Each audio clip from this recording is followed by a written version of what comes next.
आपली एखादी वस्तू हरवली किंवा चोरीला गेल्यास ती परत मिळण्यासाठी कित्येक वर्षे वाट पाहावी लागते। बरेचदा कंटाळून ती वस्तू परत मिळण्यासाठी आशेही सोडून देतो। मात्र उशिरा का होईना चोरीला गेलेली वस्तू एक नाही दोन नाही तब्बल 22 वर्षांनंतर पुन्हा मिळाली तर मग धक्का बसेलच ना। होय, हा सुखद धक्का फॅशन ब्रँड चिरागुद्दीनच्या मालकाला बसला आहे। तब्बल 22 वर्षांपूर्वी चोरी गेलेलं सोनं पोलिसांनी त्यांना परत केलं आहे। सद्यस्थितीत या सोन्याची किंमत तब्बल 1.5 कोटी रुपये इतकी आहे।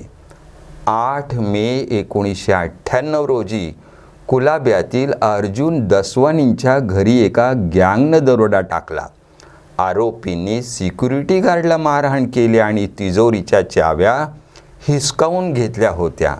यानंतर गँगनं दसवानी आणि त्यांच्या पत्नीला बांधून सोनं लुटून नेलं होतं। कर लिया गया था, चोर पकड़े भी गए थे, लेकिन उसका मुद्देमाल आपके पास रखा हुआ था कोर्ट के आदेश के मुताबिक। कल आप लोगों ने वापस किया है, ये पूरा केस क्या है मुझे संक्षिप्त में बताएं।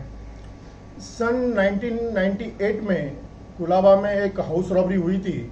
उसमें 4 लोग घर के अंदर घुसे थे और घर में जो एक गुने का फिरियादी है उसके वाइफ और नौकर, इनको रस्सी से बांध के उन्होंने घर का सोना चुरा लिया था। उसके बारे में कुलाबा पुलिस स्टेशन में FIR दर्ज हुई थी। FIR दर्ज होने के बाद कुलाबा पुलिस स्टेशन ने उसकी इन्वेस्टिगेशन करके उसमें 3 आरोपी जो गुने में सहभागी थे और 3 रिसीवर जिन्होंने चोरी का सामान गोल्ड खरीदा था उनको अरेस्ट किया था। ये अरेस्ट करने के बाद उनके ऊपर चार्जशीट फाइल हुई। 2002 में इसका निकाल लगा। उस वक्त कोर्ट ने ऐसा कहा था कि जो सोना इसमें बरामद किया है, क्योंकि इस गुने में अभी तक 3 आरोपी अरेस्ट होने बाकी है, तो वो अरेस्ट होने के बाद ट्रायल चलने के बाद ही उसकी जो भी है डिस्पोजल है वो उसका उसके बाद में ही करना है। बट लास्ट कुछ दिन पहले हमारे CP सर साहब ने कहा था कि जो भी सोना बरामद किया हुआ है वो उस कंप्लेंट को वापस करना है हमें।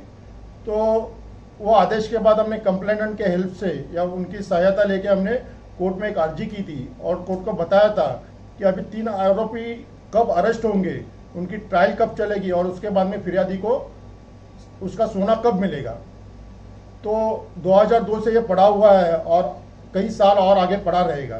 तो कोर्ट ने हमारी जो बात थी उसको मंजूरी दे दी और ऑर्डर दे दिया कि भाई ये कंप्लेनेंट को वापस किया जाए। उसी ऑर्डर्स के मुताबिक हमने कल ये सोना कंप्लेनेंट को वापस कर दिया है। सर, जो सोना वापस किया गया है उसकी आधिकारिक वैल्यू उस समय जिस समय चोरी हुई उस समय क्या थी और फिलहाल आपके मुताबिक उसकी वैल्यू क्या होगी, ऐसा कुछ अंदाजा? जिस वक्त गुना दाखिल हुआ था उस वक्त कंप्लेनेंट ने उसकी वैल्यू 13 लाख दी थी और आज के मुताबिक अगर हम पकड़े तो 13 लाख के हिसाब से आज की वैल्यू 1 करोड़ 67 लाख होनी चाहिए। सर, कुछ एंटीक कॉइन्स भी शामिल हैं उस सारे सोने के बीच में, तो उसकी वैल्यू या फिर उसके बारे में थोड़ा विस्तार से बताएंगे क्या क्या आर्टिकल्स थे उस सारा सामान जो वापस किया गया उसमें? उसमें बैंगल्स थे, ब्रेसलेट्स थे और भी बाकी सोने के ऑर्नामेंट्स थे। बट 2 उसमें एंटीक पीस थे, वो गोल्ड कॉइन थे। एक गोल्ड कॉइन पे रानी विक्टोरिया का चित्र था और एक गोल्ड में रानी एलिजाबेथ का चित्र था। ये 2 पीस एंटीक तरीके के थे। ठीक है, धन्यवाद सर।